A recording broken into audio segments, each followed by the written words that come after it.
Coucou tout le monde, je suis contente de vous retrouver aujourd'hui pour la vidéo du bilan du mois d'avril.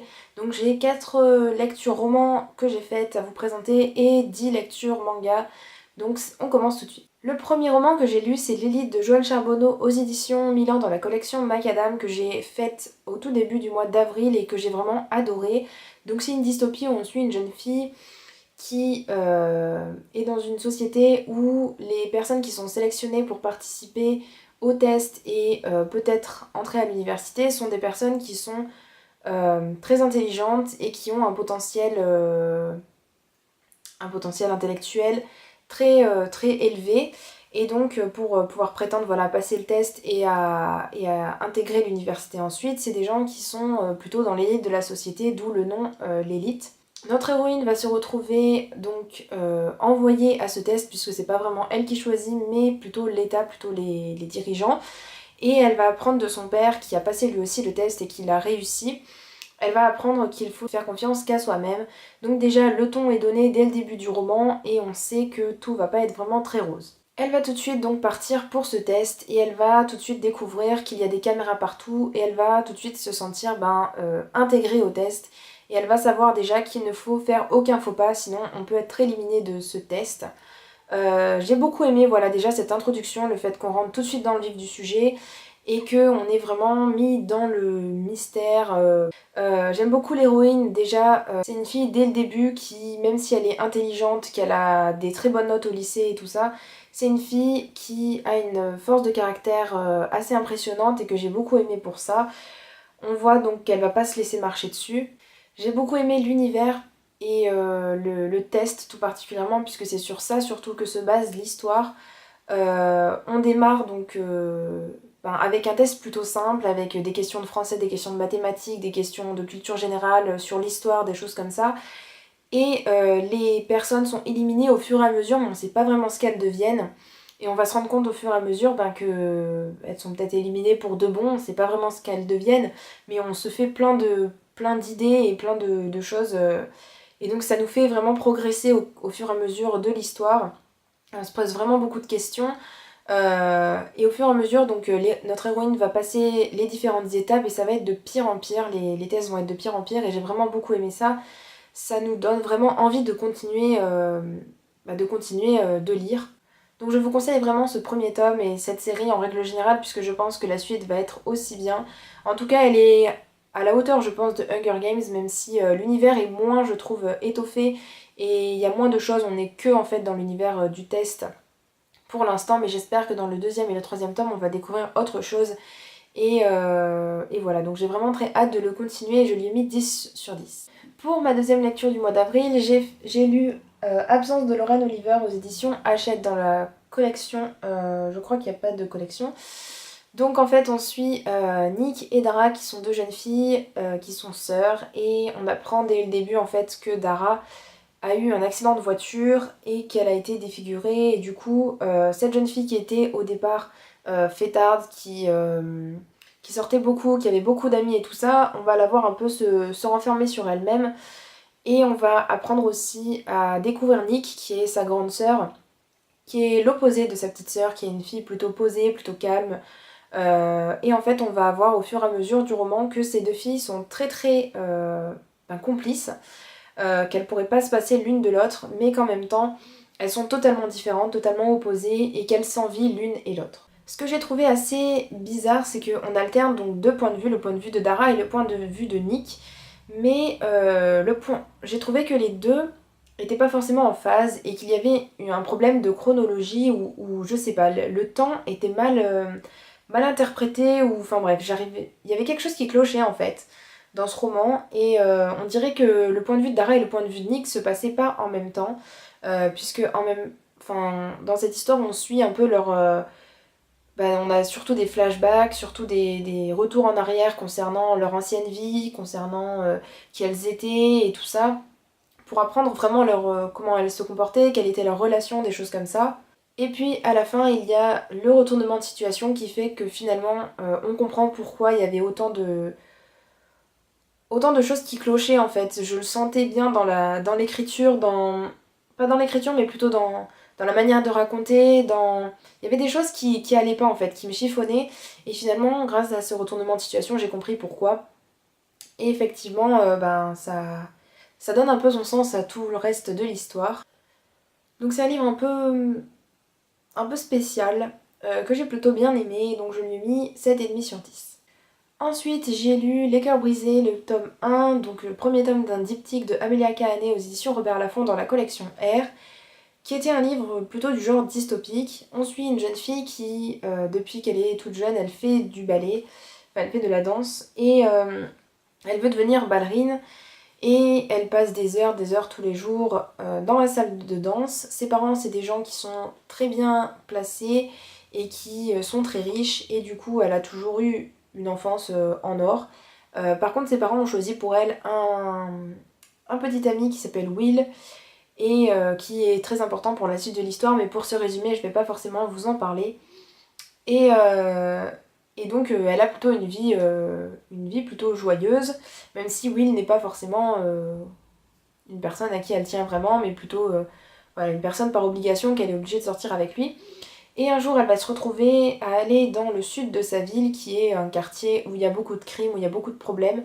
Et elle va rencontrer Gavin, dont elle va tomber tout de suite éperdument amoureuse, et elle va tout de suite se dire que c'est l'homme de sa vie et tout ça. Sauf qu'il va se passer quelque chose. Gavin va être pris en otage et les ravisseurs vont demander à notre héroïne, dont je ne me souviens plus le nom, ils vont lui demander une rançon pour pouvoir libérer Gavin. Et notre héroïne va vouloir tout faire pour que Gavin s'en sorte. Et de là va partir donc toute une histoire pour essayer de d'abord sortir Gavin de là. Et puis il va se passer quelque chose et elle va se retrouver avec un cœur qui n'est pas le sien, puisqu'elle elle a eu une sorte d'accident, on va dire. Et elle se retrouve avec un cœur hybride dans sa poitrine, et elle va tout de suite voir qu'elle a des transformations, surtout pas physiques, pas des transformations, pas des transformations qui se voient, mais des transformations, elle arrive à courir beaucoup plus vite, elle arrive à taper beaucoup plus fort, elle voit qu'elle a plus de force et des choses comme ça. Et donc voilà, elle va devoir cacher son identité et elle va vouloir venger aussi Gavin. Et voilà, donc ça va être ça le principe de cette histoire, mais il va y avoir beaucoup de choses qui vont s'imbriquer, beaucoup de choses qui vont faire avancer l'histoire, et on va jamais s'ennuyer. On va voir que notre héroïne, elle a vraiment pas de chance, et qu'elle va se trouver embarquée dans toute cette histoire, alors qu'au départ, elle voulait être une petite ballerine toute gentille, et voilà, donc ça va vraiment mal se passer pour elle. Donc j'ai vraiment beaucoup aimé cette histoire. J'ai par contre eu un peu de mal en fait à la lire. Je sais pas comment expliquer, parce que c'est une histoire vraiment où on s'ennuie pas du tout, mais j'avais pas pour autant envie vraiment de savoir absolument la suite, et c'est vraiment ça qui m'a un peu gênée, parce que je trouvais pas pourquoi j'avais pas envie de savoir la suite. Pourtant voilà, c'est une histoire super prenante et tout ça. Et pourtant voilà, je sais pas, il y a quelque chose qui me donnait pas forcément envie de lire la suite, et c'est ça qui m'a un peu gênée. Pourtant j'ai rien du tout à redire au niveau de l'histoire, que j'ai vraiment trouvé super et où je me suis pas du tout ennuyée, donc voilà, je comprends pas. Ce que j'ai vraiment le plus aimé, c'est le retournement de situation final, auquel je m'attendais pas du tout. Pour la majorité des romans, souvent on s'attend un peu à un retournement de situation, mais là c'est pas du tout le cas, et j'ai vraiment été surprise par ça. J'ai trouvé que la fin pouvait peut-être se suffire à elle-même. Je me rappelle plus exactement comment ça se finit, mais bon, on avait quand même une fin.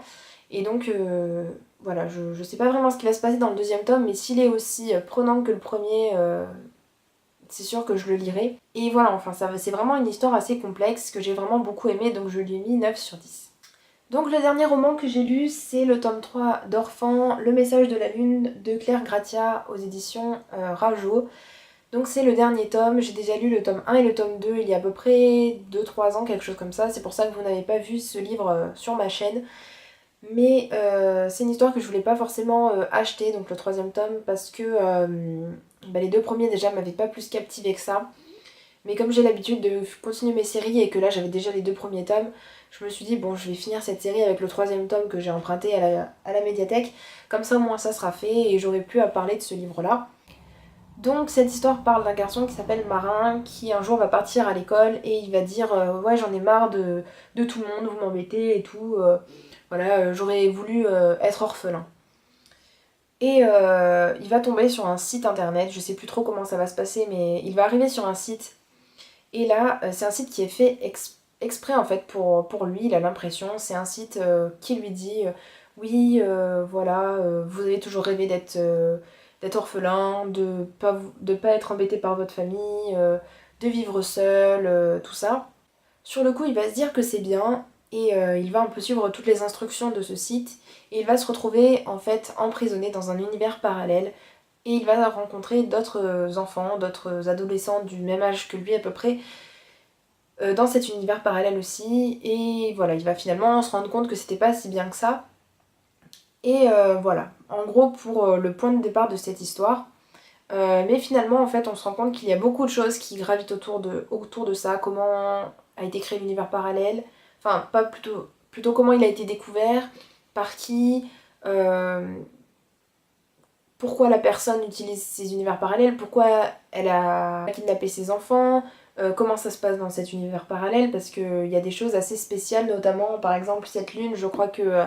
voilà, il y a une lune pleine avec un quartier, ça c'est ce qui se passe dans l'univers parallèle, donc qui est différent quand même de l'univers dans lequel on est, mais très très similaire.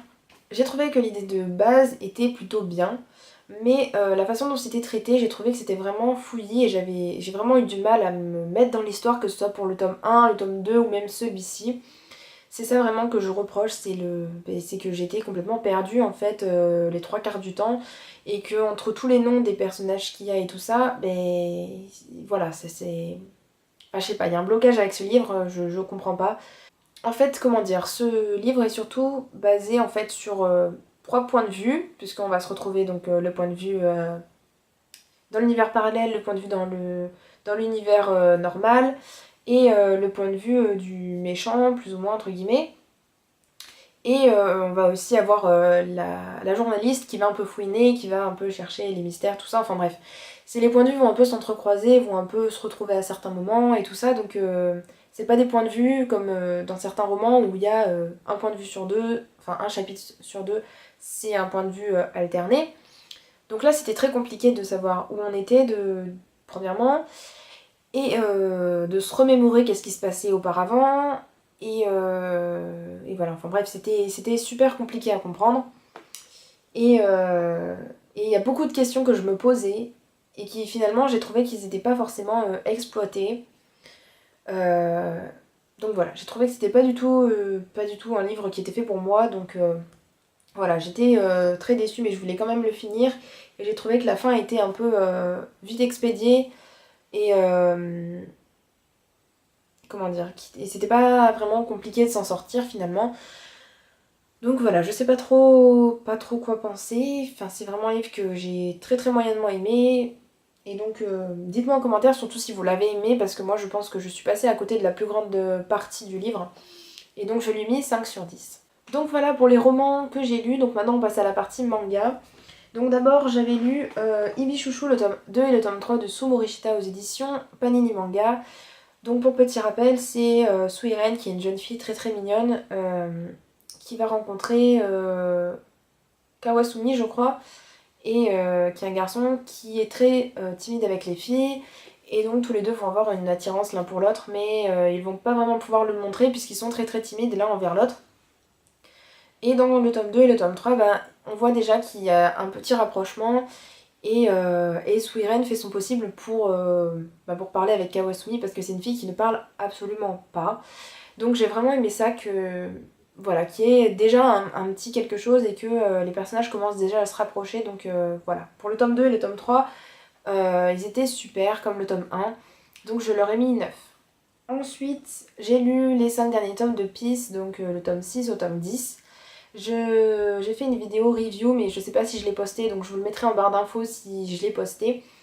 Donc on suit Suga qui est une jeune fille qui va enquêter sur la mort d'une jeune fille qui était une ancienne camarade de classe à la demande des parents de celle-ci et elle va essayer de retrouver son ex-petite amie, enfin l'ex-petite amie de la personne décédée et elle va un peu remuer tout le passé des personnages de ses anciens camarades de classe et notamment de Hikaru qui est un garçon dont elle est amoureuse. J'ai quand même beaucoup aimé cette fin, enfin la fin de l'enquête. La fin du manga en lui-même, c'est une fin ouverte et je comprends pas vraiment la morale qu'il y a derrière ça. En tout cas, j'ai plutôt bien apprécié en règle générale cette histoire et cette série. Donc je vous la conseille si vous voulez voir autre chose. Ensuite, j'ai fini. Alors je suis très triste de l'avoir terminé, mais en même temps très heureuse. Donc je vous parle de Orange de Ichigo Takano aux éditions Akata. C'est une vraie pépite ce manga, je l'ai adoré. J'ai fait aussi une vidéo review, je sais pas si je l'ai postée ou pas à l'heure où je vous posterai cette vidéo, mais en tout cas je vous la mettrai en barre d'infos si je l'ai postée. J'ai vraiment adoré, donc si vous n'avez pas lu le premier tome, bah, je vous conseille vraiment de le faire. Comme je vous le rappelle, dans cette série on suit Nao et il faut qu'elle empêche en fait une catastrophe qui s'est passée donc dans le futur. Et pour ça elle doit suivre les recommandations de la lettre. Donc dans ce dernier tome, on ne sait pas si finalement cette catastrophe va arriver ou si elle ne va pas arriver. L'auteur maintient le suspense jusqu'à la fin, puisque à chaque fois on va se dire bon, finalement oui, ça va se passer, elle va réussir à empêcher la catastrophe d'arriver. Et 2 secondes après, on va se dire non, non, en fait, ça va arriver quand même, puisque c'est le destin, c'est impossible qu'elle arrive à arrêter ça. Et donc j'ai vraiment adoré ça, que l'auteur nous mette pas dès le début, voilà, nous scelle pas la fin du manga dès le début du 5e tome. Et donc j'ai trouvé que c'était super bien. Et donc jusqu'à la fin, en fait, on sait pas ce qui va se passer. J'ai adoré comment ça se terminait vraiment à la toute fin, avec, avec cette légèreté, avec cette douceur dont fait partie le manga. J'ai vraiment adoré ça. Il y a encore beaucoup d'émotions, il y a encore beaucoup de sentiments, de tristesse et de tout ça. Donc ça change pas des autres tomes. Et j'aime beaucoup la morale en règle générale de ce manga qui fait une morale plutôt d'espoir, une morale qui donne envie de vivre. Donc c'est sûr que pour toute cette série, je lui donne la note de 10. Ensuite, j'ai lu le tome 12 de Blue Spring Ride de Yu Sakisaka aux éditions Kana, qui est l'avant-dernier tome de la série. Même si j'ai trouvé que ce tome-là pouvait se suffire et qu'il pouvait clôturer très bien cette série, puisque la fin était pour moi voilà, ça aurait pu totalement être la fin de la série. Donc j'ai hâte de savoir ce que l'auteur va en dire dans le tome 13. On retrouve Ko et comme dans les 2 tomes précédents, il a toujours envie de se battre. Enfin, il a commencé à vouloir montrer ses sentiments à Futaba il y a à peu près 2 tomes. Et, et voilà, là il veut vraiment faire quelque chose, il veut vraiment montrer à Futaba qu'il tient à elle. Et donc il décide de couper les ponts avec Yui. Et mais Futaba elle lui dit clairement non c'est pas possible, voilà je t'ai aimé, maintenant c'est terminé, toi t'as décidé de me montrer tes sentiments tout de suite mais c'est fini, c'est pas possible. C'est triste d'un côté mais c'est la réalité, hein. C'est comme dans la vie, des fois on rencontre pas les bonnes personnes au bon moment et là c'est un peu la même chose. Donc j'ai trouvé que ça représentait bien voilà, la réalité. Donc j'ai vraiment hâte de savoir ce qui va se passer dans le tome suivant et donc je lui ai mis 9 sur 10. Pour le dernier manga que j'ai lu, il s'agit du premier tome de Vampire Knight de Matsuri Ino aux éditions Panini Mangas. Donc Vampire Knight c'est une nouvelle série que j'ai commencée, que j'ai empruntée à la médiathèque, donc je ne peux pas vous la présenter tout de suite.